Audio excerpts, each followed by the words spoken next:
dieron dos facciones rivales. Los miembros de la Asamblea Rusa, llamada Duma, establecieron un gobierno provisional. También se estableció un consejo de representantes de obreros y soldados, llamado el Soviet de Petrogrado. Ya sin poder para gobernar, el zar Nicolás II abdicó al trono a favor de su hermano, el gran duque Miguel, el 15 de marzo. Miguel abdicó al día siguiente a favor del gobierno provisional. La dinastía Romanov, dirigente de Rusia desde el siglo XVII, había llegado a su fin. El zar y su familia fueron arrestados y enviados al exilio en Siberia, y posteriormente asesinados. Los nuevos líderes del gobierno provisional decidieron seguir en la guerra, y Alexander Kerensky fue nombrado ministro de guerra en mayo.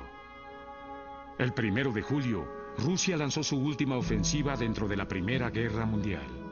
El ejército ruso atacó a la línea austriaca en los alrededores de Lemberg y logró obligar a las tropas austroalemanas a retroceder casi 19 kilómetros. Sin embargo, la ofensiva no pudo ser sostenida y pronto las potencias centrales lanzaron una contraofensiva que empujó a los rusos 46 kilómetros detrás de su punto de partida. El fracaso de Rusia en su ofensiva final desencadenaría una segunda revolución.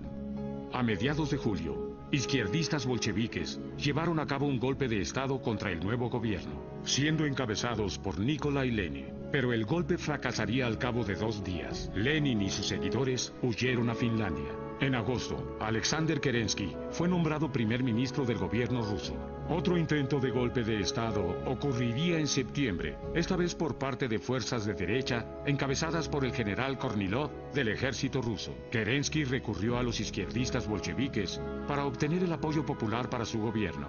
En octubre, los bolcheviques ya detentaban la mayoría en el Soviet de Petrogrado, del cual León Trotsky, aliado cercano de Lenin, era el líder designado.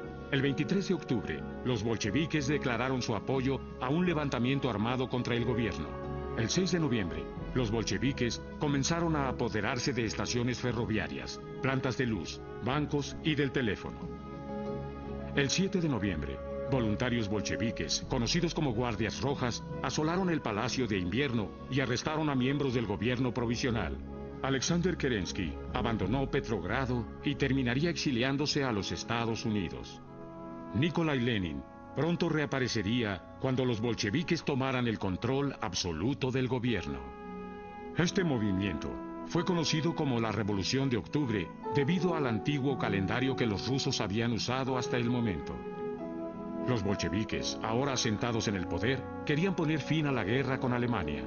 El 3 de marzo de 1918 se firmó un acuerdo de paz en el que Rusia cedía mucho de su imperio oriental a Alemania. La guerra en el frente oriental oficialmente había llegado a su fin.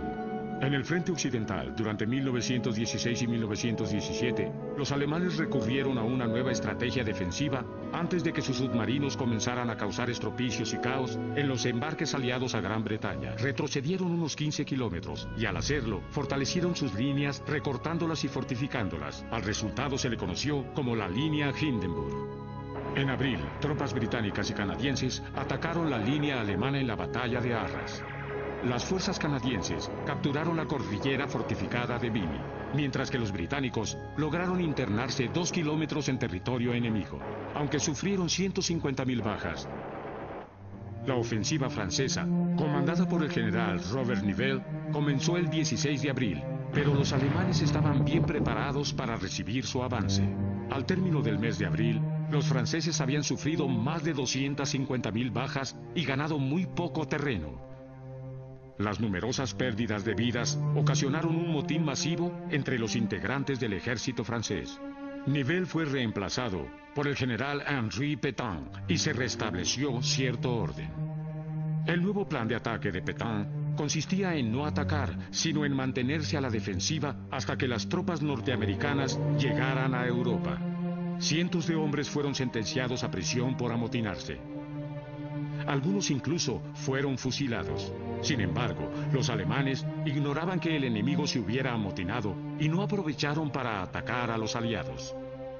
El peso de la nueva ofensiva en el frente occidental recaería ahora sobre Sir Douglas Haig y los británicos. 19 minas enormes, cargadas con casi 500 toneladas de explosivos de alto poder, fueron plantadas bajo las líneas alemanas en la cordillera de las Mesinas, al sureste de Ypres. A las 3:10 de la mañana del 7 de junio, las minas fueron detonadas. La explosión, de una magnitud hasta entonces desconocida para el mundo, se escuchó hasta Londres. Le siguió un embate de fuego de artillería y poco después, las líneas alemanas en las Mesinas habían sido devastadas por completo. Pasaron semanas antes de que los británicos lanzaran la siguiente etapa de su ofensiva. El bombardeo preliminar a Ypres había destruido el sistema de drenaje y, llegadas las lluvias, el campo de batalla se había convertido en un lodazal. El ataque duró de julio a noviembre. Las tropas canadienses ocuparon la aldea de Passchendaele y con esto la ofensiva británica llegó a su fin. La ganancia de apenas 2.8 kilómetros había costado 250.000 bajas británicas y 200.000 alemanas. El 24 de octubre, Italia sufrió una derrota terrible cerca de la aldea de Caporetto en los Alpes, a manos de las fuerzas austroalemanas. Mientras retrocedían unos 50 kilómetros, 45.000 italianos murieron y más de 250.000 fueron hechos prisioneros. Pero no todo estaba perdido para los aliados, especialmente en el Medio Oriente. En marzo de 1917, las fuerzas británicas arrebataron a los turcos la ciudad de Bagdad, la capital de Mesopotamia en el Irak actual. Una revuelta árabe contra los turcos fue encabezada por un oficial británico llamado T.E. Lawrence, conocido históricamente como Lawrence de Arabia. En el verano, él y sus hombres capturaron el puerto de Aqaba y luego sembraron el caos en el ferrocarril controlado por los turcos. En noviembre, las fuerzas británicas, dirigidas por el general Sir Edmund Allenby, cruzaron las líneas turcas en Beersheba y tomaron la ciudad de Gaza en Palestina. Tras la retirada